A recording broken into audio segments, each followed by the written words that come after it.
హల్లెలూయా. దేవుని నామానికి మహిమ కలుగును గాక. ప్రియులారా, ఇక ఉదయకాల సమయమందు ఈ పునరుత్థాన దినమందు జీవము గల దేవుని సన్నిధానంలో మనమందరము కలిసి ఒక కుటుంబముగా ఇలాగ చేరి పరిశుద్ధుడైన దేవుని స్తుతించి ఆరాధించే గొప్ప కృప దేవుడు మనకిచ్చినాడు. అందుని బట్టి దేవునికి మహిమ కలుగును గాక. ఆమెన్. ఈ సమయంలో మనం దేవుని యొక్క వాక్యాన్ని మనం ధ్యానించుకుందాం. మన మధ్యలో ప్రియాంక ఉన్నారు. ప్రియాంక వచ్చి మనకు దేవుని యొక్క వాక్యాన్ని అందిస్తారు. హల్లెలూయా. ఒక చిన్న ప్రార్థన చేసుకొని వాక్యం ధ్యానించుకుందాం. మహాపరిశుద్ధ యేసయ్యానికి వందనాలు చెల్లించుకుంటున్నాము. ఉదయకాల సమయంలో ప్రభువా, ఈ రీతిగా తండ్రి మేమందరము చేరినైనా ఇంతవరకు ప్రభువా నేను మనసాన స్తుతించి ఆరాధించి ఉన్నాము. నీకు వందనాలు. ఈ సమయంలో పరిశుద్ధాత్మదేవ నీ వాక్యాన్ని తండ్రి మేము ధ్యానించుకోబోతుండగా ఆత్మదేవ నీవే మాతో మాట్లాడమని అడుగుతున్నాను తండ్రి. మా పక్షాన ప్రభువా నీవు నిలబడి తండ్రి మా అందరితో ప్రభువా నీవు మాట్లాడమని అడుగుతున్నానయ్యా. మా జీవితాలను తండ్రి నీవే సరి చేయవలసిందిగా కోరుతున్నాము తండ్రి. ఈ సమయాన్ని మాకు దీవెనకరంగా ఆశీర్వాదకరంగా మార్చమని నజరేయుడైన యేసుక్రీస్తు నామమున అడిగి వేడుకుంటున్నాను తండ్రి. ఆమెన్.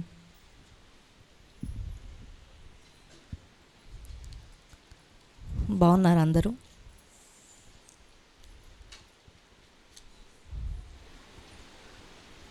ఈరోజు స్పెషల్ ఏంటి?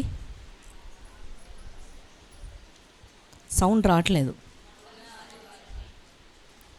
తెలుగులో ఏంటి? మట్టల ఆదివారం. కన్నడలో గరిగళ భానువార. ఇంగ్లీష్లో పామ్ సండే. అంటే ఏంటి?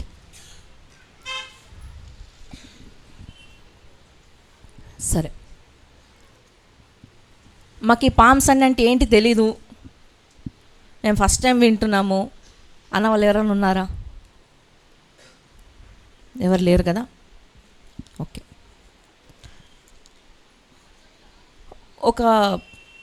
ఒక సాఫ్ట్వేర్ కంపెనీ ఏమైనా స్టార్ట్ చేయాలనుకుంటే ఈరోజు రాత్రి అనుకొని రేపు పొద్దున్న స్టార్ట్ చేస్తారా? లేదు కదా. ఒక బిజినెస్ ఏమైనా స్టార్ట్ చేయాలనుకుంటే ఈరోజు రాత్రి అనుకొని రేపు పొద్దున్న చేస్తారా? చేయము. దానికి ఒక ప్లానింగ్ ఉంటుంది, ఇన్వెస్ట్మెంట్ ఉంటుంది. ఎన్నో సంవత్సరాల నుండి లేకపోతే ఎన్నో నెలల నుండి ఎన్నో రోజుల నుంచి దానికోసం ప్రిపరేషన్ ఉంటుంది కదా. అంతా సెట్ అయిపోయినాక బిజినెస్ స్టార్ట్ చేసే టైంలో ఏం చేస్తారు? ఓపెనింగ్ చేస్తారు, ఇనాగ్రేషన్ చేస్తారు. విన్నారా ఎప్పుడన్నా? Inauguration, opening ceremony. లేదా ఒలింపిక్ గేమ్స్ తెలుసా? ఒలింపిక్ గేమ్స్కి ఆ గేమ్స్ అంతటికి ఎంత ఖర్చు అవుతుందో అంతకంటే కూడా అంతలో ఆ ఖర్చు అంతట్లో సగం ఖర్చు వరకు ఒలింపిక్ గేమ్స్కి ముందు రోజు జరుపుకునే ఓపెనింగ్ సెరమనీకి అంత ఖర్చు పెడతారు. ఇంకా ఈజీగా చెప్పాలంటే ఐపీఎల్ మ్యాచ్ తెలుసా? తెలుసు కదా, అందరికీ తెలుసు. ఇది ఐపీఎల్ మ్యాచ్కి స్టార్ట్ అయ్యే ముందు ఓపెనింగ్ డే, ఓపెనింగ్ సెరమనీ అని చేస్తారు. సెలబ్రిటీస్ని పిలుస్తారు. చాలా హడావుడి అయిపోతుంది ఆ రోజు. చాలా ఫుల్గా లైటింగ్స్ అని, ఎల్ఈడి లైట్స్ అని, డీజే సౌండ్స్ అని చాలా హడావుడి చేస్తూ ఉంటారు. అలాగే మనం ఇల్లు కట్టుకుంటాం.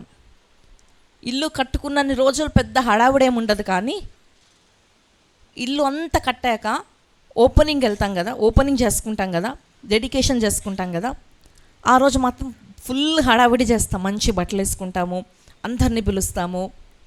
హడావిడి చాలా ఉంటుంది.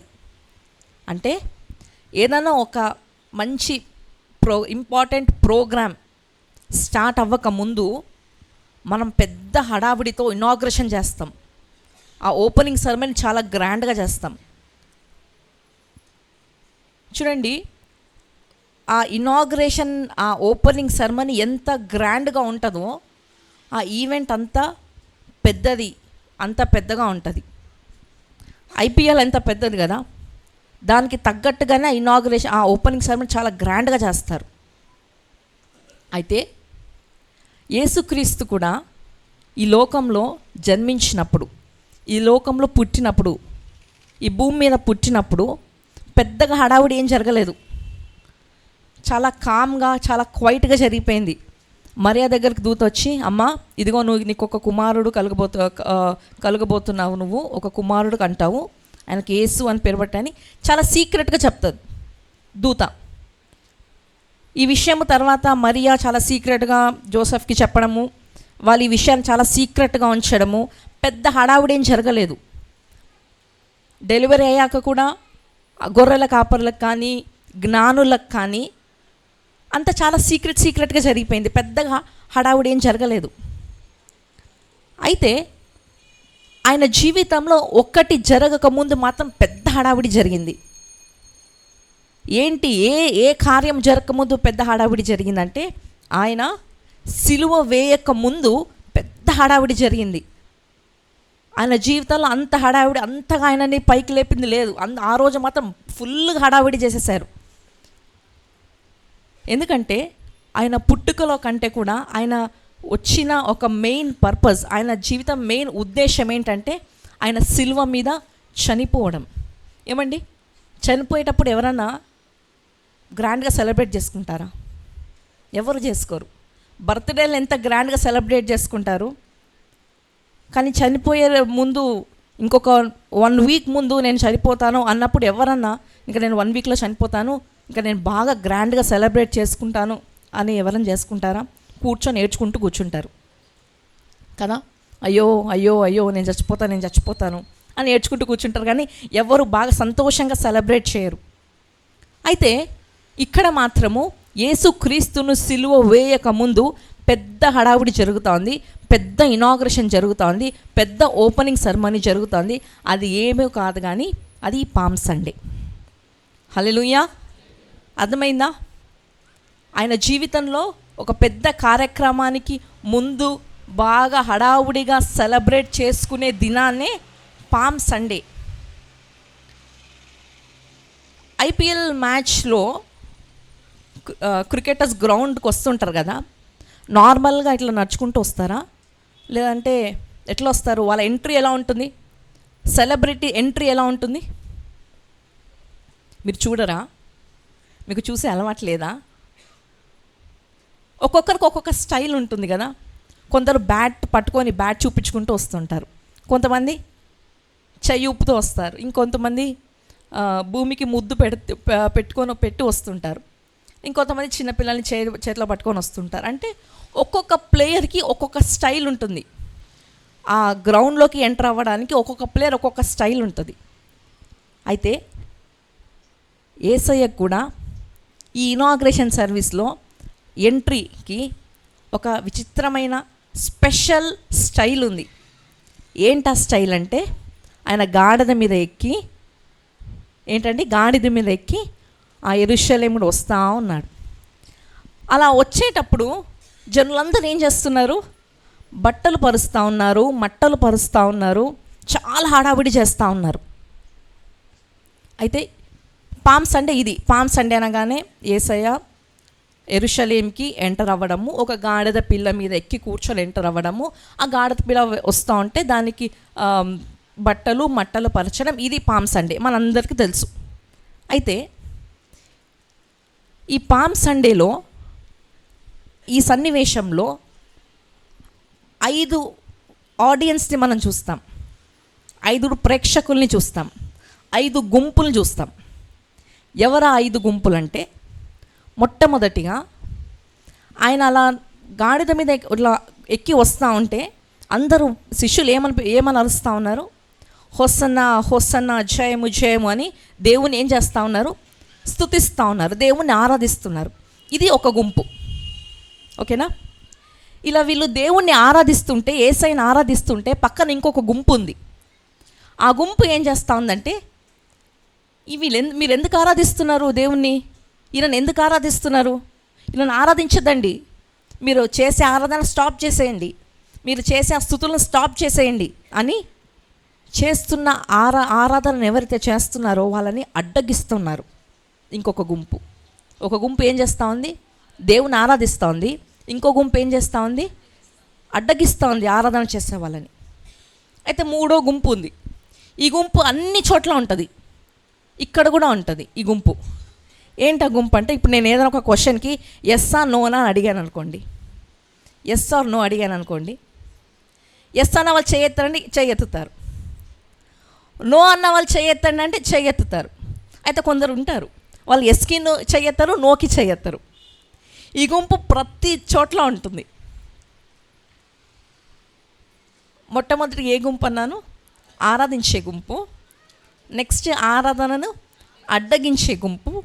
మూడోది సైలెంట్గా ఉండే గుంపు, మౌనంగా ఉన్న గుంపు. ఓకేనా?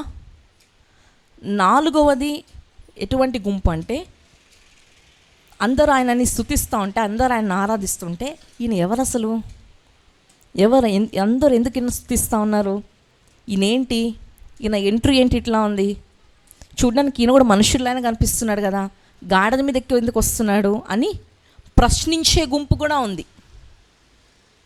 ఆరాధించే గుంపు ఒకటైతే, ఆరాధన అడ్డగించే గుంపు ఒకటైతే, మౌనంగా ఉన్న గుంపు ఒకటైతే, నాలుగవది గుంపు ఏంటంట, ప్రశ్నించే గుంపు, క్వశ్చనింగ్ ఆడియన్స్. ఇప్పుడు ఐదోది ఎవరంటే, చెప్తారా ఎవరైనా ఐదోది ఎవరని? గాడిద పిల్ల. ఐదోది ఎవరు? గాడిద. అవును, గాడిద పిల్ల కూడా అక్కడ ఉంది కదా, అది కూడా ఒక ప్రేక్షక పాత్ర వహిస్తోంది. ఈరోజు ఈ గాడిద పిల్ల గురించి మనం చూసుకుందాం. అదేంటి గాడిద పిల్ల గురించి చూసుకుందాము అని క్వశ్చన్ రావచ్చు. చూడండి,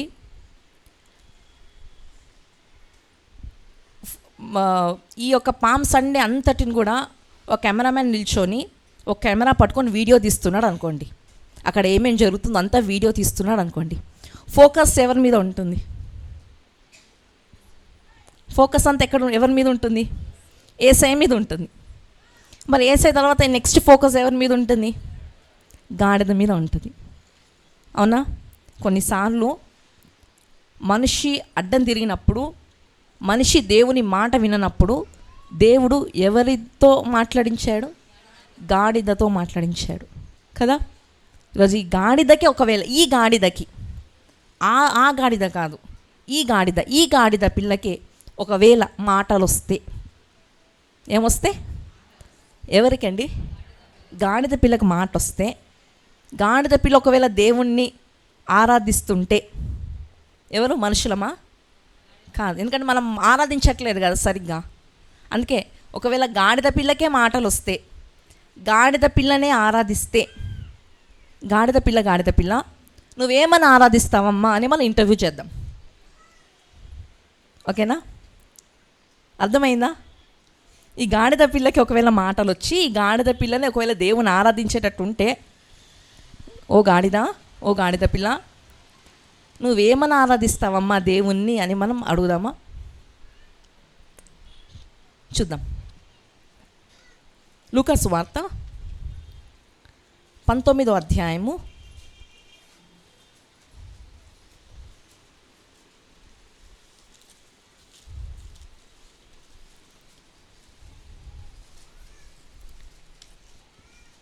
29 నుంచి మనం ఒకసారి చదువుకుందాము. ఈ ఇన్సిడెంట్ అంటే ఇక్కడ మనకు కనిపిస్తుంది. ఆయన ఒలీవల కొండ దగ్గరనున్న బేత్బగే బేతనియాను గ్రామముల సమీపములకు వచ్చినప్పుడు తన శిష్యులను ఇద్దరిని పిలిచి, మీరు ఎదుటనున్న గ్రామమునకు వెళ్ళుడి, అందులో మీరు ప్రవేశింపగానే కట్టబడి ఉన్న ఒక గాడిద పిల్ల మీకు కనబడును. దాని మీద ఏ మనుష్యుడును ఎన్నడూ కూర్చుండలేదు. దానిని విప్పి తోలుకొని రండి. ఎవరైనను మీరెందుకు దీన్ని విప్పుచున్నారని మిమ్మల్ని అడిగిన ఎడల, ఇది ప్రభువునకు కావలసి ఉన్నదని అతనితో చెప్పుడని చెప్పి వారిని పంపెను. పంపబడిన వారు వెళ్ళి ఆయన తమతో చెప్పినట్టే కనుగొని ఆ గాడిద పిల్లను విప్పుచుండగా, దాని యజమానులు, మీరు గాడిద పిల్లను ఎందుకు విప్పుచున్నారని వారిని అడిగిరి. అందుకు వారు, ఇది ప్రభువునకు కావలసి ఉన్నదనిది. తరువాత వారు యేసునొద్దకు దానిని తోలుకొని వచ్చి ఆ గాడిద పిల్ల మీద తమ బట్టలు వేసి యేసును దాని మీద ఎక్కించి ఆయన వెళ్ళుచుండగా తమ బట్టలు దారి పొడుగున పరచిరి. ఒలీవల కొండ నుండి దిగుచోటికి ఆయన సమీపించుచున్నప్పుడు శిష్యుల సమూహమంతయు సంతోషించుచు ప్రభువు పేరట వచ్చు రాజు స్తుతింపబడునుగాక. పరలోకమందు సమాధానమును సర్వోన్నతమైన స్థలములలో మహిమయు ఉండునుగాక అని తాము చూచిన అద్భుతములన్నిటిని గూర్చి మహాశబ్దముతో దేవుని స్తోత్రము చేయసాగిరి. ఇందాక మనం సిచ్యువేషన్ అంతా మనం ఇందాక మాట్లాడుకున్నట్టే సేమ్ సిచ్యువేషన్ ఇక్కడ ఉంది. పామ్స్ అనే రోజు ఏం జరిగింది, ఆ సన్నివేశం అంతా ఇక్కడ మనకు కనిపిస్తూ ఉంది. అయితే గాడిద పిల్ల, నువ్వు ఎందుకమ్మా దేవుని ఆరాధిస్తావంటే, ఈరోజు ఈ గాడిద పిల్ల 5 సత్యాలు చెప్తుంది, 5 పాయింట్స్ చెప్తుంది. నేను ఏమన్నా ఆరాధిస్తాను దేవుణ్ణి, నేను ఎందుకు ఆరాధిస్తాను దేవుణ్ణి అని. ఈ 5 సత్యాలు, ఈ 5 విషయాలతో మనం కూడా మన దేవుణ్ణి ఆరాధించవచ్చు. హల్లెలూయా. ఏంటి ఆ 5 చూద్దాము. మొదటిగా 29:30 మీరు ఎదుటనున్న గ్రామమునకు వెళ్ళుడి, అందులో మీరు ప్రవేశింపగానే కట్టబడి ఉన్న ఒక గాడిద పిల్ల మీకు కనబడను. ఇక్కడ దేవుడు యేసయ్య 2 శిష్యులను పిలిచి ఈ గాడిద పిల్ల గురించి చెప్తా ఉన్నాడు. ఈ గాడిద పిల్ల లొకేషన్ చెప్తా ఉన్నాడు. GPS correct exact. ఈరోజు మనం ఎక్కడికైనా వెళ్ళాలంటే లొకేషన్ పంపు అని అడుగుతాం. లొకేషన్ పంపు అనగానే ఎగ్జాక్ట్గా తీసుకెళ్ళి మనల్ని GPS ఏం చేస్తుంది, అక్కడికి ఎగ్జాక్ట్ ఆ లొకేషన్కి తీసుకెళ్ళి మనల్ని అక్కడ తీసుకెళ్తుంది. అయితే ఆ రోజే దేవుడు యేసయ్య ఆ 2 శిష్యులను పిలిచి ఎగ్జాక్ట్ లొకేషన్ ఇచ్చాడు. ఏంటి ఆ లొకేషన్ అంటే, మీరు ఆ గ్రామంకి వెళ్ళండి, ఇంకా ఎంటర్ అవుతుండగానే స్టార్టింగ్లో ఏముంది, ఒక ఇల్లు ఉంటుంది. ఆ ఇంటి బయట ఏముంటుందంటే ఒక గాడిద పిల్ల ఉంది. ఆ గాడిద పిల్ల ఎలా ఉందంటే అది కట్టబడింది. ఆ గాడిద పిల్ల ఎలాంటి గాడిద పిల్ల అంటే అంతవరకు దాని మీద ఎవరు కూడా కూర్చొని ఉండలేదు. అంటే ఈ గాడిద పిల్ల ఎగ్జాక్ట్ లొకేషన్ చెప్తా ఉన్నాడు దేవుడు. ఎగ్జాక్ట్ లొకేషన్ చెప్పి ఆ గాడిద పిల్ల ఎక్స్పీరియన్స్ కూడా చెప్తా ఉన్నాడు. ఏం ఎక్స్పీరియన్స్ అంటే వర్క్ ఎక్స్పీరియన్స్. రెజ్యూమేలో వర్క్ ఎక్స్పీరియన్స్ అని రాసుకుంటారు కదా, అలా ఆ గాడిద పిల్ల వర్క్ ఎక్స్పీరియన్స్ కూడా చెప్తా ఉన్నాడు. అంతవరకు అది ఏం మోయలేదు, బరువు మోయలేదు అని. మూడోది ఏం చెప్తున్నాడంటే ఆ గాడిద పిల్ల ఎటువంటి కండిషన్లో ఉంది అని కూడా చెప్తా ఉన్నాడు. అది కట్టబడి ఉంది అని చెప్తా ఉన్నాడు. ఇప్పుడు ఒకవేళ గాడిద పిల్లని నువ్వు దేవుణ్ణి ఆరాధించడానికి ఏంటమ్మా నీ ఫస్ట్ రీజన్ ఏంటంటే, ఆ గాడిద పిల్ల ఏం చెప్తుంది తెలుసా, నా దేవునికి నా గురించి సమస్తము కూడా నా దేవుడు ఎరిగాడు, నా దేవుడు నా సమస్తాన్ని ఎరిగిన దేవుడు, ఇందుని బట్టి నేను మొట్టమొదటి నా దేవుని ఆరాధిస్తాను అంటది. హల్లెలూయా. హాగర్ ఆ అడవిలో హాగర్ ఏమంటుంది, నన్ను చూచిన వాడిని నేను ఇక్కడ చూశానయ్యా అంటది. ఇర్మియా ప్రవక్త కూడా ఆయన విషయంలో దేవుడు ఏమంటాడు, తల్లి గర్భమందు నీవు రూపింపక మునుపే నేను నిన్ను ఎరిగి ఉన్నాను అంటాడు. అంటే మనం మన తల్లి గర్భంలో పిండముగా డాక్టర్ స్కానింగ్లో హార్ట్ బీట్ డాక్టర్ మనది వినిపించక ముందే మనల్ని ఎవరు చూశారండి, దేవుడు చూశాడు. దేవుడికి మన ప్రతి విషయము తెలుసు. ఏ రోజు ఏ బట్టలు వేసుకుంటారు, ఏ రోజు ఏం తింటారు, ఏ రోజు ఎక్కడికి వెళ్తారు, ప్రతిదీ కూడా మన దేవుడు తెలుసు. మన దేవునికి మన లైఫ్ యొక్క ప్రతిదీ కూడా మనకు దేవునికి తెలుసు. ఇక్కడ గాడిద పిల్లాదంటది ఎగ్జాక్ట్ లొకేషన్, ఎగ్జాక్ట్ డీటెయిల్స్ నా దేవుడు నా గురించి ఇచ్చాడు. అంటే నా గురించి మొత్తము నా దేవునికి తెలుసు. హల్లెలూయా. మొత్తము తెలుసు. ఇందాక మనం పాట పాడుకున్నాము, నీ చేతిలోనే మా జీవం ఉన్నది. మన జీవం ఎవరి చేతిలో ఉందండి, దేవుని చేతిలో ఉంది. దేవుని చేతిలో ఉంటే దేవునికి తెలియకుండా ఉంటుందా మన లైఫ్లో ఏం జరుగుతుందని. కొన్నిసార్లు మనకి ఏమనిపిస్తుంది అంటే దేవుడు నన్ను చూడట్లేదు అని మనం అంటాం కూడా. ఎన్నిసార్లు ప్రార్థించినా దేవుడు అసలు నన్ను నా వైపు చూడట్లేదు దేవుడు అంటాం. నిజానికి ఈ గాడిద పిల్ల ఒకటే ఉంది ఆ ఊరిలో. బళ్ళార్లో ఎన్ని కుక్కలు ఉన్నాయి, ఎన్ని కుక్కలు ఉన్నాయండి బళ్ళారిలో చెప్పలేము. మరి ఆ ఊర్లో ఎన్ని గాడిదలు ఉన్నాయి చెప్పలేము, ఎన్నో ఉండొచ్చు. ఎన్ని గాడిదలు ఉన్నా కూడా దేవుని దృష్టి ఏ గాడిద మీద పడింది, ఆ గాడిద పిల్ల మీద పడింది. హల్లెలూయా. ఈ ప్రపంచంలో ఎంతమంది ఉన్నారండి, జనసంఖ్య ఎంత ఉంది ప్రపంచంది, మన దేశం యొక్క జనసంఖ్య ఎంత ఉంది, మన రాష్ట్రంది ఎంత ఉంది, మన పట్టణంది ఎంత ఉంది, మన బంధువులు ఎంతమంది ఉన్నారు. అంతమందిలో దేవుని కనుదృష్టి ఎవరి మీద పడింది, నా మీద నీ మీద పడింది. హల్లెలూయా. ఆయన కనుదృష్టి నా మీద నీ మీద పడింది కాబట్టే ఈరోజు మనం ఇక్కడ ఈ స్థితిలో ఇలా మనం కూర్చుని ఉన్నాం. మన జీవము సురక్షితంగా ఆయన చేతిలో ఉంది కాబట్టే, ఆయన అరచేతుల్లో మనల్ని చెక్కుకున్నాడు కాబట్టే, ఆయన మనల్ని చూస్తున్నాడు కాబట్టే, ఆయన మనల్ని ఎరిగి ఉన్నాడు కాబట్టే, మన లైఫ్ మొత్తం ఆయనకు తెలుసు కాబట్టే మనం ఇంకా ఇలా ఉన్నామండి. ఒక్కసారి ఆలోచించండి. మీ బంధువులే, మీ ఇంట్లోనే ఎంతమంది దేవుణ్ణి ఎరగని వాళ్ళు ఉన్నారు. అయితే ఈరోజు నాకు నీకు ఇచ్చిన ఎంత గొప్ప భాగ్యము కదా, ఎంత గొప్ప ధైర్యము కదా. ఈ గాడిద పిల్లకి అదే ధైర్యము. ఏం ధైర్యం అంటే నా డీటెయిల్స్ ఇంత ఎగ్జాక్ట్గా ఎవరన్నా చెప్తారా? ఏమండి, మనుషుల డీటెయిల్స్ చెప్పడం అంటే ఓకే, గాడిద పిల్ల డీటెయిల్స్ చెప్పడం ఏంటండి? ఇంత ఎగ్జాక్ట్గా నా దేవుడు నా గురించి చెప్పాడు. ఇది చాలా దాన్ని నా దేవుణ్ణి స్తుతించడానికి, ఇది చాలా దాన్ని నా దేవుణ్ణి ఆరాధించడానికి. నా దేవుడు నన్ను ఎరిగాడు, నన్ను తెలుసుకున్నాడు, నా గురించి తెలుసు నా దేవునికి. హల్లెలూయా, హల్లెలూయా. రెండవదిగా ఈ గాడిద పిల్ల ఏమని అంటుంది చూడండి. అదే 30 వచనంలో, మీరు ఎదుటనున్న గ్రామమునకు వెళ్ళుడి, అందులో మీరు ప్రవేశింపగానే కట్టబడి ఉన్న ఒక గాడిద పిల్ల మీకు కనబడును. ఈ గాడిద పరిస్థితి ఎలా ఉందంట? కట్టబడిందంట.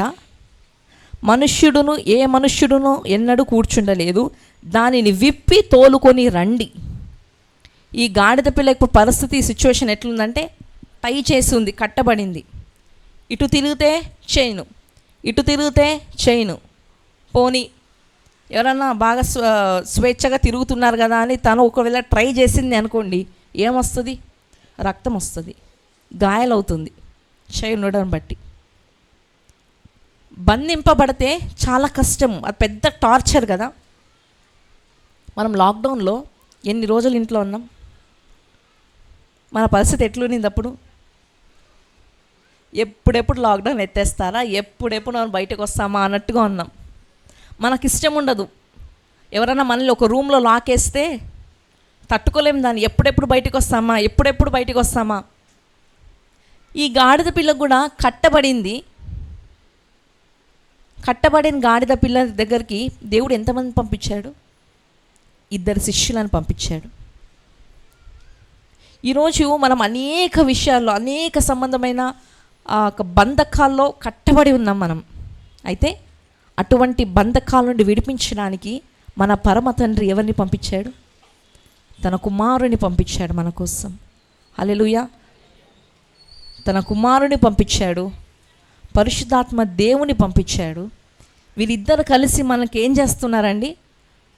గాడిద పిల్లను, ఆ 2 శిష్యులు ఏ విధంగా అయితే కట్టబడిన గాడిద పిల్లను విప్పుతా ఉన్నారో, దానికి విడుదలని ఇస్తున్నారో, ఈరోజు మన యేసయ్య మనకుండే ప్రతి బంధకాల నుండి మనకు విడుదలని ఇస్తూ ఉన్నాడు. హల్లెలూయా. వీళ్ళని ఇలా, ఈ గాడిద పిల్ల ఇట్లా విప్పుతా ఉన్నప్పుడు యజమానుడు ఏం చేశాడండి? యజమానుడు వెళ్ళి మీరు ఎందుకు విప్పుతున్నారు అడిగినప్పుడు వీళ్ళు ఏం చెప్పారు? ఇది ప్రభు దేవునికి కావాలి. నిజం అక్కడ ప్రకటింపబడింది, ఉన్నది ఉన్నట్టుగా నిజం చెప్పారు. ఎప్పుడైతే వీళ్ళు నిజం చెప్పారో, దేవునికి కావాలి అని వీళ్ళు చెప్పారో, యజమానుడు ఏమన్నాడు? ఒప్పేసుకున్నాడు. ఆ గాడిద పిల్లకి ఏమొచ్చింది? స్వాతంత్రం వచ్చేసింది. ఈరోజు మన జీవితంలో సత్యం ఏంటి? యేసే సత్యము. ఆయన మన జీవితంలో వస్తే, ఆయన మన దగ్గరకు వస్తే, ఆ సత్యము ప్రకటింపబడితే, ఆ వాక్యము ప్రకటింపబడితే మనకు ఏం కలుగుతుంది? గాడిద పిల్లలాగా విడుదల కలుగుతుంది. ఇప్పుడు గాడిద పిల్ల అంటుంది, దేవుడు నన్ను ఎరిగి ఉన్నాడు, ఇందుని బట్టి నేను మొట్టమొదటిగా ఆరాధిస్తే, రెండవది నా ఆరాధన పాయింట్ ఏంటంటే దేవుడు నాకు విడుదలనిచ్చాడు, ఇందుని బట్టి నేను ఆరాధిస్తున్నాను దేవుణ్ణి అంటది.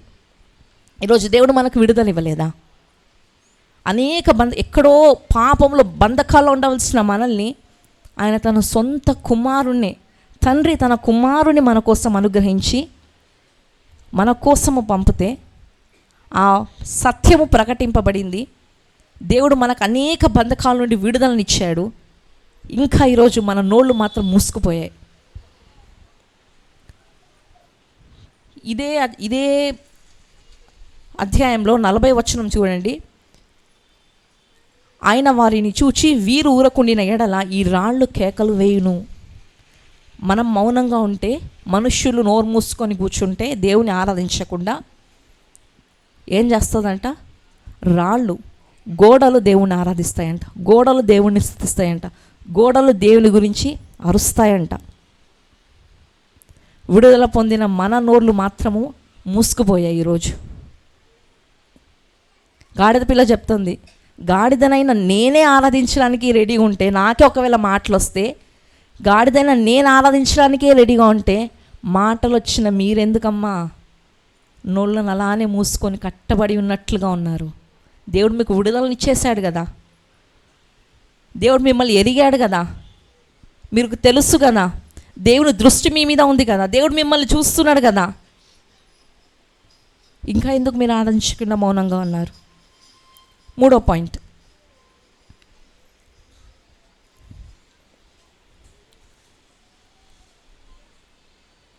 ముప్పై వచనం. దాని మీద ఏ మనుష్యుడు ఎన్నడూ కూర్చుండలేదు, దానిని విప్పి తోలుకొని రండి. ఎవరైనాను మీరెందుకు దీన్ని విప్పుచున్నారని మిమ్మల్ని అడిగిన ఎడల ఇది ప్రభువునకు కావలసి ఉన్నదని అతనితో చెప్పుడి. ఎవరికి కావాలంట? ప్రభువుకు కావాలంట. ఇప్పుడు 3వ పాయింట్, గాడిద పిల్ల నువ్వు ఎందుకమ్మా ఆరాధిస్తావు అని అంటే 3వ పాయింట్ ఏమంటుందంటే, నా దేవుడు నన్ను ఎన్నుకున్నాడు, నా దేవుడు నన్ను ఏర్పరచుకున్నాడు, నేను నా దేవునికి కావాలి, అందుకే నేను నా దేవుని ఆరాధిస్తాను. అన్ని గాడిదలు ఉంటే కూడా దేవుడు నేనే కావాలని, నా ఎగ్జాక్ట్ లొకేషన్ నా దగ్గరికి దేవుడు తన శిష్యులని తీసుకొని వచ్చాడు. నిజానికి ఈ గాడిద పిల్లలు ఇంకా కొన్ని క్వశ్చన్లు వేసామనుకోండి, అసలు గాడిద పిల్ల అసలు నీకు ఏం ఎక్స్పీరియన్స్ ఉంది? ఏమండి, ఏదైనా జాబ్లోకి తీసుకునేటప్పుడు ఎక్స్పీరియన్స్ ఉన్న వాళ్ళని ఫస్ట్ ప్రిఫరెన్స్ ఇస్తారా? ఏ ఎక్స్పీరియన్స్ లేని వాళ్ళకి ఫస్ట్ ప్రిఫరెన్స్ ఇస్తారా? పని ఉన్న వాళ్ళకే, పని తెలిసిన వాళ్ళనే పనిలోకి తీసుకోవడానికి ఎక్కువ ఇంట్రెస్ట్ చూపిస్తారు. ఏ పని చేయకుండా ఇప్పుడే వచ్చాను నేను, పడుకొని ఇప్పుడే వచ్చాను అని అంటే అట్లాంటి వాళ్ళని తీసుకుంటారా? ఇష్టపడరు తీసుకోవడానికి. ఇప్పుడు మరి గాడిద పిల్ల నీకు ఏ ఎక్స్పీరియన్స్ ఉందమ్మా అని అడిగితే గాడిద పిల్ల అంటది, నాకేం ఎక్స్పీరియన్స్ ఉందమ్మా, నాకు ఏ ఎక్స్పీరియన్స్ లేదు అంటది. సరే పోనీ ఎక్స్పీరియన్స్ ఏం లేదు కదా, మరి నువ్వు ఇంతకుముందు ఏమైనా బరువులు మోసావా? నేనా బరువులా? నాకు అంత సీన్ ఉందా? నా వాళ్ళంత పెద్ద పెద్ద పనులేం జరగవు. నువ్వేదో అనుకుంటున్నావు నా గురించి, కానీ నాకు అంత పెద్ద సీన్ ఏం లేదు. బరువులు మోసే టైప్ కాదు నేను, ఆ టైప్ కాదు నేను. అదేంటి గాడిద పిల్ల, పోనీ దేవుడిని ఎట్లా వాడుకుంటున్నాడో మనకు తెలుసా? నాకేం తెలుసు, నాకేం తెలియదు. ఇప్పుడు మనకు డౌట్ రావాలి, అదేమో గాడిద పిల్ల, యేసయ్య ఏమో దాని మీద కూర్చోవాలి, మరి యేసయ్య బరువు తట్టుకుంటుందా అని డౌట్ రావాలి కదా. అప్రాక్సిమేట్గా, జస్ట్ యావరేజ్గా ఆయన బరువు ఎంత ఉంటుంది? 765, పోనీ 80 అనుకోండి, 80 యావరేజ్ 80 kgs. 80 kgs బరువు ఒక గాడిద పిల్ల మీద పెడితే అది మోయగలుగుతుందా, మోయగలదా లేదా? కష్టమే, ఖచ్చితంగా కష్టమే. ఈరోజు దేవుడు ఆయన తలాంతులు మనకి ఇచ్చి నన్ను మహిమపరచడానికి నువ్వు ఈ తలాంతులను వాడు, నేను ఈ బాధ్యతలను ఇస్తున్నా, నేను నిన్ను ఏర్పరచుకున్నా, నిన్ను తీసుకున్నాను, నిన్ను సెలెక్ట్ చేసుకున్నాను అని మనకంటే మనకు వచ్చే ఫస్ట్ క్వశ్చన్ ఏంటంటే, నా వల్ల అవుతుందా? ఈ బరువు మోయడం నా వల్ల అవుతుందా? మోషే కూడా ఉన్నాడు కదా, ఇంత వీళ్ళని భరించడం నా వల్ల కాదని మోషే కూడా చేతులు ఎత్తేసాడు. ఒకవేళ దేవుడు ఈరోజు నిజంగా ఎటువంటి బాధ్యత అయినా, పరిచర్యకు సంబంధించిన బాధ్యత అయినా, కుటుంబానికి సంబంధించిన బాధ్యత అయినా, ఉద్యోగానికి సంబంధించిన బాధ్యత అయినా, బిజినెస్కి సంబంధించిన ఎటువంటి బాధ్యత అయినా దేవుడు ఈరోజు ఇచ్చినప్పుడు మనకు ఫస్ట్గా వచ్చే ఫస్ట్ క్వశ్చన్ ఏంటంటే, ఇది నా వల్ల అవుతుందా, ఇది నా వల్ల అవుతుందా, ఇది నా వల్ల అవుతుందా? గాడిద పిల్లకి అయిందా? మరి గాడిద పిల్లకి అంత బరువు మోయగలిందా? లాజికల్గా ఆలోచిస్తే కష్టము, మరి గాడిద పిల్లే మోసింది కదా. గాడిద పిల్ల మోసినప్పుడు మనకేమైంది? గాడిద పిల్లనే ఏం మాట్లాడకుండా మౌనంగా ఉంది, కానీ ఎక్కడన్నా గాడిద పిల్ల ఎదిరించింది, వాళ్ళు ఇట్లా విప్పుతున్నప్పుడు తన్నింది కాళ్ళతో అని ఎక్కడన్నా బైబిల్లో రాసిందా? ఏం లేదు. జస్ట్ యాక్సెప్ట్ చేసింది. తనకి ఏం జరుగుతుందో అనే విషయం కూడా తెలీదు. తనకు వస్తున్న సిచ్యువేషన్ని అది జస్ట్ ఊరికే యాక్సెప్ట్ చేసింది. ఇప్పుడు గాడిద పిల్లని నువ్వు ఎట్లా యాక్సెప్ట్ చేసావు? నీకు ఇంత ధైర్యం ఎట్లా వచ్చింది? ఇంత బరువు అసలు నువ్వు మోయలేవు, మరి నువ్వు ఎట్లా ఊరికే ఉన్నావు అని ఒకవేళ క్వశ్చన్ అడిగితే గాడిద పిల్ల ఏమని చెప్తుంది తెలుసా? పిలిచినవాడు నమ్మదగినవాడు, హల్లెలూయా, నన్ను ఏర్పరచుకున్నవాడు, నన్ను తీసుకున్నవాడు, నా మీద ఆయన తన కన్ను దృష్టి పడింది, ఆయన ఎటువంటి వాడు? నమ్మదగినవాడు. ఈరోజు ఒకవేళ దేవుడు ఏ బాధ్యతన ఏదైనా ఒకవేళ అప్పగించినప్పుడు ఇంకా సందేహపడుతుంటే ఒకటి మాత్రం నిజం, ఆ కెపాసిటీ దేవుడు ఇస్తే కానీ నీకు ఇచ్చాడంటే నీకు ఆ కెపాసిటీ ఉంది కాబట్టి దేవుడు నీకు ఆ బాధ్యతనిచ్చి ఉంటాడు. హల్లెలూయా. ఆయన బలమునిచ్చి ఆయన ఒకవేళ పిలిచాడు అంటే ఆయన నమ్మదగినవాడు. ఆయన పిలిచాడంటే ఆయనే బలపరుస్తాడు, ఆయన పిలిచాడంటే ఆయనే హెచ్చిస్తాడు, ఆయన పిలిచాడంటే ఆయనే స్థిరపరుస్తాడు, ఆయన పిలిచాడంటే అంతా ఆయనే చూసుకుంటాడు. ఎందుకంటే ఆయన ఒక్కడే నమ్మదగినవాడు, పిలిచినవాడు నమ్మదగినవాడు. ఇదంతే, ఇందులో ఏం మార్పు లేదు. ఇందులో మనం ఇంకా ఎంత ఎక్స్క్యూజెస్, ఎన్ని ఎక్స్ప్లెనేషన్స్ మనం ఇచ్చిన వేస్టే. గాడిద పిల్లకి అదే ధైర్యము, నన్ను పిలిచినవాడు నమ్మదగినవాడు. నన్ను పిలిచాడంటే ఆయనకు నా గురించి తెలుసు, నా కెపాసిటీ తెలుసు. ఏమండి, లిఫ్ట్ ఎక్కుతారు కదా, లిఫ్ట్ ఎక్కేటప్పుడు పక్కన ఉంటుంది, ఏమని ఉంటుంది? లిఫ్ట్ కెపాసిటీ 6 persons 600 kgs ఉంటుందా? ఉండదా? ఖచ్చితంగా ఉంటుంది. ఎందుకు? ఆ లిఫ్ట్ చేసిన వాడికి ఆ కెపాసిటీ తెలుసు కాబట్టి అది రాశాడు. నిన్ను చేసిన వాడికి మన కెపాసిటీ తెలుసు కాబట్టి మన కెపాసిటీని బట్టినే దేవుడు మనకి ఏదైనా అప్పగిస్తాడు. హల్లెలూయా. ఈ గాడిదను చేసింది ఎవరు? దేవుడే. గాడిద పిల్లని చేసింది దేవుడే. దేవుడికి తెలియదా గాడిద పిల్ల కెపాసిటీ ఏంటో? హల్లెలూయా.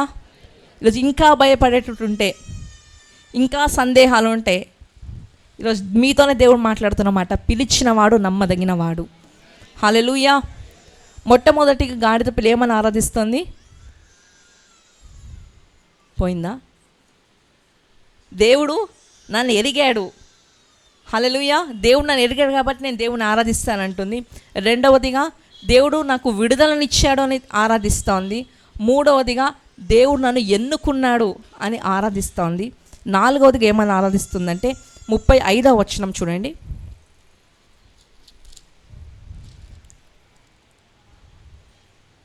తరువాత వారు యేసునొద్దకు దానిని తోలుకొని వచ్చి ఆ గాడిద పిల్ల మీద తమ బట్టలు వేసి, ఎవరి మీద? గాడిద పిల్ల మీద. ఏం బట్టలు? మంచి బట్టలే కదా. యాక్చువల్ గాడిద పిల్ల మీద ఎట్లాంటి బట్టలు వేస్తారు? మురికి బట్టలు, ఉతకాల్సిన బట్టలు, అట్లాంటి బట్టలు ఎవరి మీద ఉంటాయి? గాడిద పిల్ల మీద ఉంటాయి. ఇప్పుడు ఈ గాడిద పిల్ల ఎంత స్పెషల్ చూడండి. మంచి మంచి బట్టలు వచ్చి గాడిద పిల్ల మీద వేస్తూ ఉన్నారు. హల్లెలూయా. గలతీయులకు రాసిన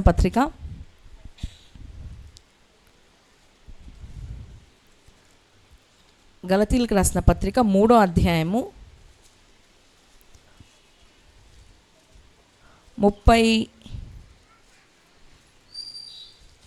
27.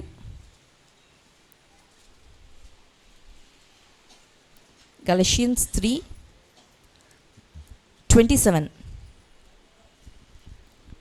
క్రీస్తులోనికి బాప్తిజమం పొందిన మీరందరూ క్రీస్తును ధరించి ఉన్నారు. హల్లెలూయా. మనమందరం ఎవరిని ధరించి ఉన్నాము? క్రీస్తుని ధరించి ఉన్నాము. ఆ గాడిద పిల్ల ఏం ధరించింది? మంచి బట్టలు ధరించిందండి. ఆ గాడిద పిల్ల అంటది, నాకు మంచి వస్త్రాలను దేవుడు నాకు ధరింపజేశాడు. ఈరోజు నాకు నీకు దేవుడు ఏ వస్త్రాలు ధరింపజేశాడు? ఆయనే వస్త్రంగా, ఆయనే క్రీస్తును మనకు ధరింపజేశాడు. ఆయన క్యారెక్టర్స్ ఏంటి? నీతిమంతుడు, పరిశుద్ధుడు. ఈరోజు మనకు నీతి అనే వస్త్రాన్ని, పరిశుద్ధత అనే వస్త్రాన్ని దేవుడు మనకు ధరింపజేశాడు. మనల్ని చూస్తే ఎవరిని చూసినట్టు ఉండాలంట? క్రీస్తుని చూసినట్టుగా ఉండాలి. మనల్ని చూస్తే నీతి కనబడాలి, మనల్ని చూస్తే పరిశుద్ధత కనబడాలి. ఈరోజు మనల్ని చూస్తే ఏం కనిపిస్తుంది? అద్దం ముందుని పోయి నిల్చొని చూస్తే ఏం కనిపిస్తుంది?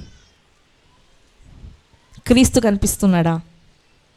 ఈ గాడిద పిల్లకు దేవుడు బట్టలు ధరింప చేస్తున్నాడు కాబట్టి గాడిద పిల్ల ఆరాధిస్తుంది. దేవుడు ఈరోజు నాకు నీకు బట్టలే కాదు, ఆయనే వచ్చి మన మీద ఉన్నాడు, ఆయనే మనల్ని ధరించి ఉన్నాడు. ఇంకా మనం ఇంకెంత ఆరాధించాలండి దేవుణ్ణి. 5వదిగా లూకాసు వార్త 19వ అధ్యాయము 35వ వచనము. బట్టలు ధరించాక ఆ దారి పొడుగున వాళ్ళు ఏం చేస్తున్నారంట? బట్టలు పరుస్తూ ఉన్నారు, మట్టలు పరుస్తూ ఉన్నారు. యాక్చువల్ గాడిద పిల్ల ఎక్కడ తిరుగుతుంది? మంచి హైవేస్ మీద తిరుగుతుందా? ఇంట్లో తిరుగుతుందా? ఇంట్లో కుక్కల్ని పెంచుకుంటాం, పిల్లుల్ని పెంచుకుంటాం. పెంచుకున్న కుక్క, పెంచుకున్న పిల్లి ఇల్లంతా తిరుగుతుంది. మా ఇంట్లో బెడ్ కూడా ఎక్కుతుంది పిల్లలు వదిలేస్తే. గాడిద పిల్లని పెంచుకుంటారా? ఇంట్లో పెంచుకుంటారా? పెంచుకొని ఒకవేళ పెంచుకున్నానే అనుకోండి, రామ్మారా ఇల్లంతా తిరుగుని వదిలేస్తారా? బెడ్ మీద ఎక్కి కూర్చో అని వదిలేస్తారా గాడిద పిల్లని? గాడిద పిల్ల ఎక్కడుంటుంది? బురదలో, చెత్త కుప్పల్లో. చెత్త ఎక్కడ ఉంటే అక్కడ ఉంటుంది గాడిద కదా, అవునా కాదా? మీకు ఎక్కడైనా గాడిద పిల్ల ఎక్కడ కనిపించింది చెప్పండి? చెత్త దగ్గర కనిపిస్తుంది మ్యాక్సిమంగా గాడిద. మంచి స్థలాల్లో కనిపిస్తుందా? నీట్గా మంచిగా పచ్చగడ్డి ఉన్నప్పుడు అక్కడ గాడిద కనిపించింది ఎప్పుడన్నా చూసారా? చూడలేదు. గాడిద ఉండేదే చెత్త దగ్గర. చెత్త దగ్గర ఉండాల్సిన గాడిద కాళ్ళ కింద చెత్త ఉండాల్సింది. అటువంటిది గాడిద కాళ్ళ కింద ఏముందంట? బట్టలు, మంచి పట్టు చీరలు, సూట్లు, బ్లేజర్లు, straight cut tops, long frocks. ఇవన్నీ ఎవరి కింద ఉన్నాయండి? గాడిద కింద ఉన్నాయి. ఎంత ఘనతను దేవుడు గాడిదకి ఇచ్చాడు. 5వది గంటది, నా దేవుడు నన్ను ఘనపరిచాడు. ఎక్కడో చెత్త దగ్గర ఉండాల్సిన దాన్ని, నేను చెత్త కుప్పల మధ్యలో తిరగాల్సిన దాన్ని దేవుడు మంచి వస్త్రాలను వేసి దాని మీద నడిపిస్తూ ఉన్నాడు. ఇలా నన్ను దేవుడు ఘనపరిచాడు. హల్లెలూయా.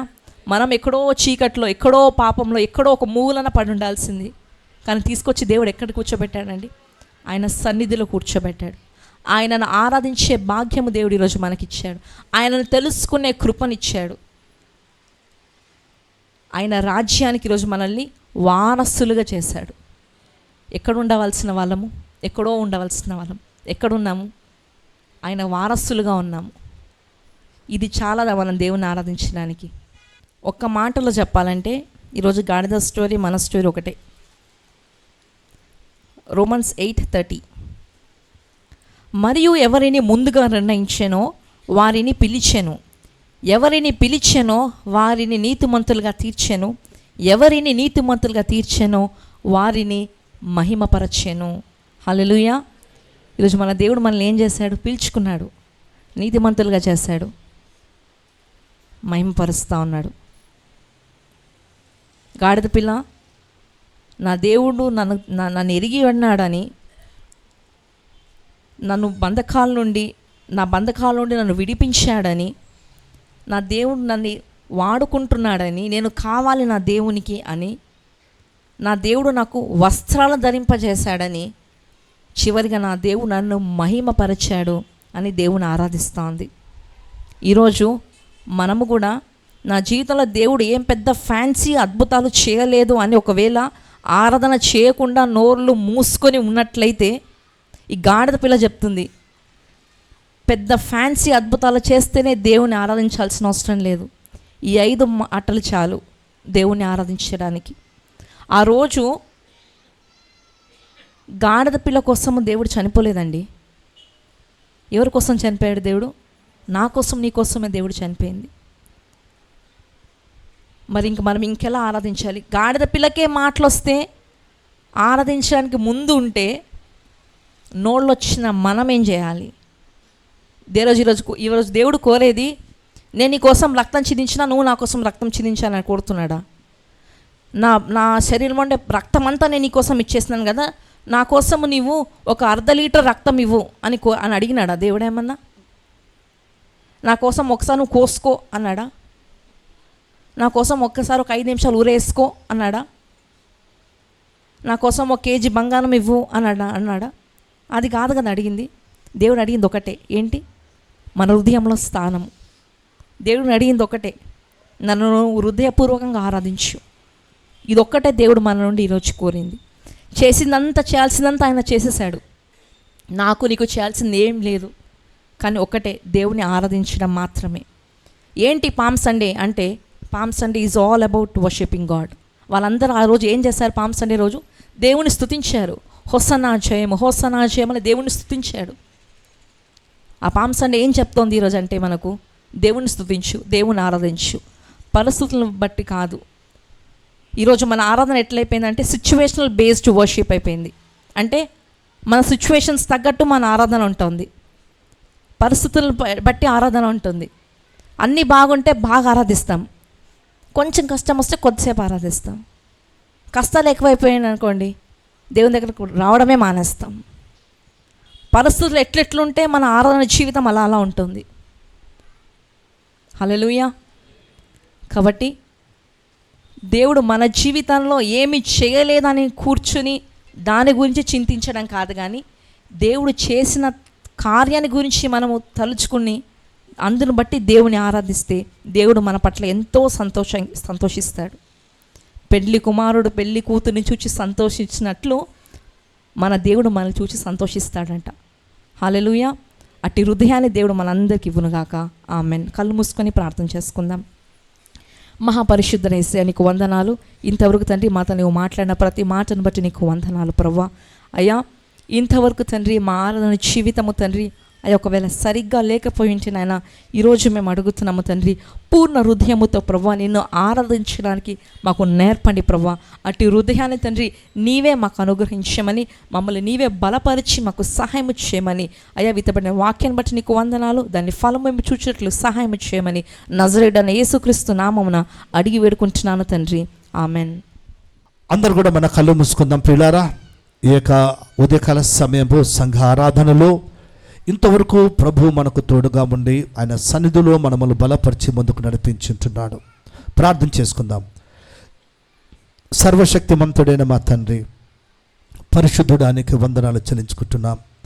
ఇంతవరకు ప్రభు ఆరాధనలో మీరు తోడుగా ఉన్నారు. ఈ యొక్క మట్టల ఆదివారం పామ్ సండే, ఈ ఆదివారం నందు నీ బిడ్డను ప్రభు నీ ఆత్మతో అభిషేకించి నీ వాక్య భాగం ద్వారా సంఘముతో మీరు మాట్లాడిన మాటను బట్టి నీకు వందనాలు తండ్రి. వాక్యం విత్తబడింది ప్రభా. వాక్యాన్ని విని వాక్యాన్ని గ్రహించి వాక్య ప్రకారంగా జీవిస్తూ వాక్యములో ముందుకు నడిపించబడే కృప దయచేయండి ప్రభు. మా తండ్రి చేరి వచ్చిన బిడ్డలందరిని బట్టి నీకు వందనాలు. వచ్చిన ఒక్కొక్కరు కూడా నీ కృపను జ్ఞాపకం చేసుకొని పేరు పేరును దీవించండి. నీ మహిమగల పరిచర్య కొరకు సమర్పించబడిన కానుకలు బట్టి నీకు స్తోత్రం. సమర్పించిన బిడ్డలను వారి కుటుంబాలను కూడా దీవించండి నాయన. అలాగే చెప్పబడిన ప్రతి ఒక్క ప్రార్థన విజ్ఞాపన బట్టి కూడా నీకు స్తోత్రం. ఆశీర్వదించండి. అలాగే ప్రభు రాబోయే వారంలో బర్త్డేలు వివాహ దినాలు జరుపుకోబోతున్న బిడ్డల కొరకు కూడా నేను ప్రార్థిస్తున్నాను. వారిని కూడా దీవించండి నాయన. ప్రభు మా తండ్రి ఈ రాత్రి ఇక సమయంలో తండ్రి మేమందరూ కూడా తిరిగి మా గృహాలకు వెళుతుండగా నీ సన్నిధి మాకు తోడుగా రానండి. జరగబోయే 3వ ఆరాధనలు కూడా నాయన మీ మా మధ్యలో ఉండి మీరు మహిమ పొందమని మీ చేతులకు అప్పగించుకుంటూ నీకు కృతజ్ఞత స్తుతి చెల్లిస్తూ యేసుక్రీస్తు నామములో ప్రార్థించి వేడుకొనుచున్నాము తండ్రి. ఆమేన్. మన తండ్రి అయిన దేవుని యొక్క ప్రేమయు యేసుక్రీస్తు యొక్క కృప పరిశుద్ధాత్మిక సహవాసము చేరి వచ్చిన మనందరికీ మన కుటుంబములకును మన సంఘం అంతటికి సకల పరిశుద్ధులకును యూట్యూబ్ ద్వారా వాక్య పరిచరించిన బిడ్డలకును వారి కుటుంబములకును సదాకాలము తోడై ఉండునుగాక. ఆమేన్.